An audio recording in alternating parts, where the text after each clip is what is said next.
Shalom and greetings. So, today I am going to talk to you a little bit about my story of how we started co-ops back in the day. Welcome to Zephy's Homestead. I'm so glad you're here. My name is Adriana, and today I'm going to be talking about how we coordinated a co-op. Now, mind you, we have been doing co-ops for the last 20 some odd years. We started them back in Southern California in the high desert when my children were very little, and we did some amazing things there that basically were groundbreaking for that community. One being the raw dairy movement, the other one being more of the certified organic produce that was very difficult to come by in that area. And so we started a co-op called Bountiful Harvest. It was probably anywhere between 100 to 200 strong members. And we started off in my living room, and then from the living room went into the garage. From the garage, it went into the front yard, then the backyard. And then the last thing is that we ended up getting a building that all of us pooled our money together to pay the rent each month. And that was fully equipped with a refrigerator, a freezer. We had tables for a lot of our local farms who brought in their own product, baked goods. We had kombucha. We had plants, even handmade goodies from some of the local folks that were part of our group. And we offered anything from raw dairy products to grass-fed beef to nut butters. We had our own in-house community co-op store. And the beauty about that is that it was, how can I say it? It was a lot of people working together for the common good to pool our money together to purchase. And we were able to get prices that were below retail, if not as close to wholesale as we could get. From that point on, we ended up going towards another co-op called Living Baskets, and that's when the Abundant Harvest Organics kind of came through the high desert, and we closed down our doors to Bountiful Harvest, opened up Living Baskets. I was still doing some cases with people and offering other goodies. By that time, a lot of the stores were getting wind of the raw dairy and other movement that we were doing, and so they were fulfilling their customers. And Abundant Harvest Organics, a CSA that we started along with that farm, brought in boxes of produce for the community. And then I had my cases of things I was also offering with it. So that was really cool. And then those were batoned off to a couple families. I ended up closing down both doors during a season of our life that was very difficult. And I ended up making it a very small co-op with a few very close friends, and all we did was produce. There was no other things that we really offered. We just didn't have the drive at that time, and I wasn't in a position to be co-oping. So cases were important because I loved eating the fruits and vegetables. I was a raw vegan for 5 years during that season, and I just had a plethora of food between all of my family farms, the farmers market, the co-op. We just had a bountiful harvest of produce for our community. During that time, we were considering whether we would stay in the high desert or we would move outside of California.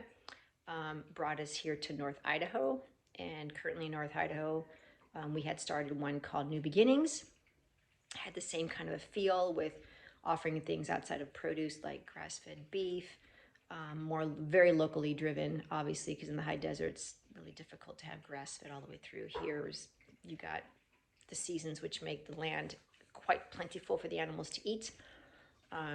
We had the produce and some other things.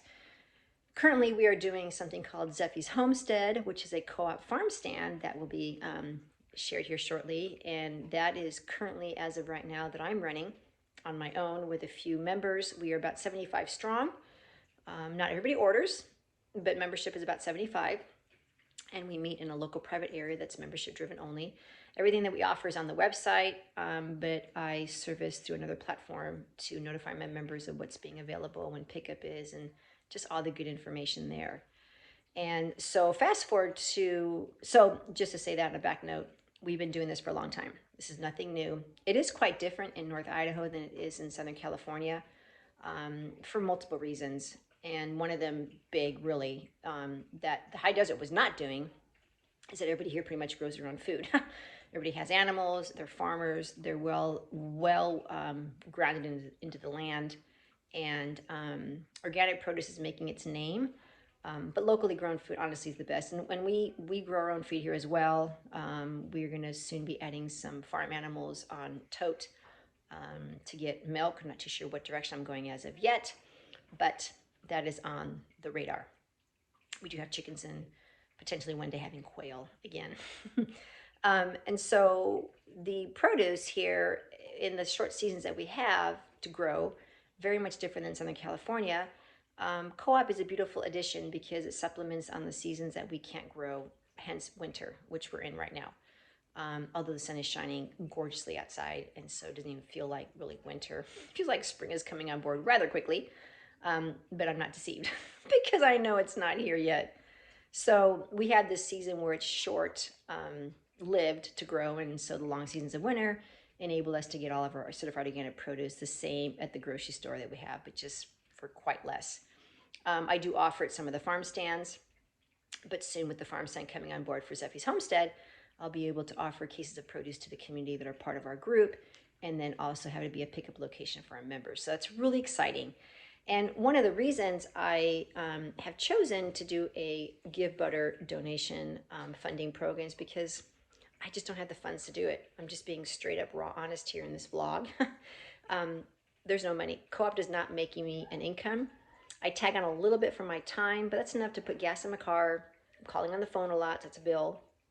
And other things I'm doing behind the scenes that nobody technically sees, but there's no money that I'm putting in my pocket. I work a lot of other jobs. And as you can see on my website, in the local business, all the affiliates I'm working with right now, and then currently with Super Patch, that's my main gig. And so I have to have income.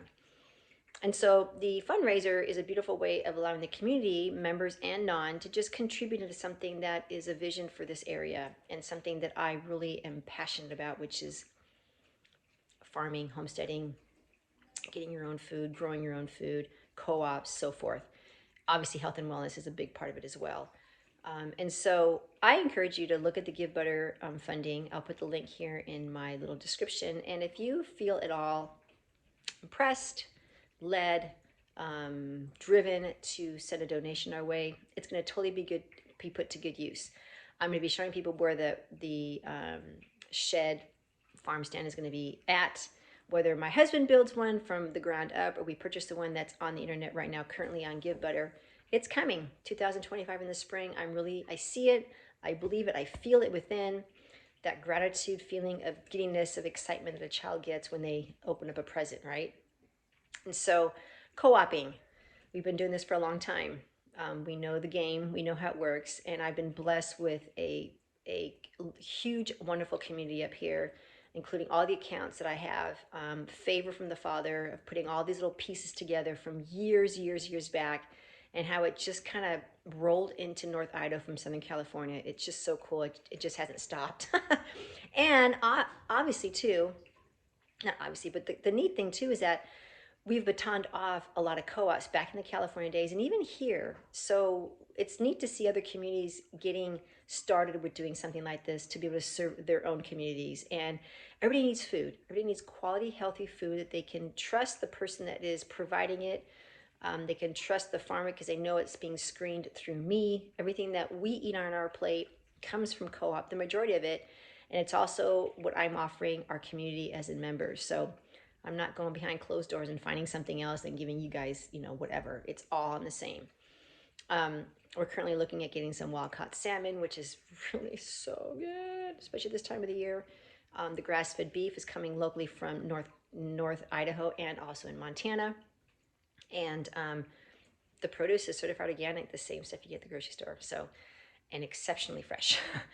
Anyways, support here on Zephy's Homestead. Subscribe, like, get the video out going. I'll be adding more as we speak. And thank you for letting me share my small, quick, very short, sweet story regarding co-ops. And have a wonderful day. Stay warm. Shalom.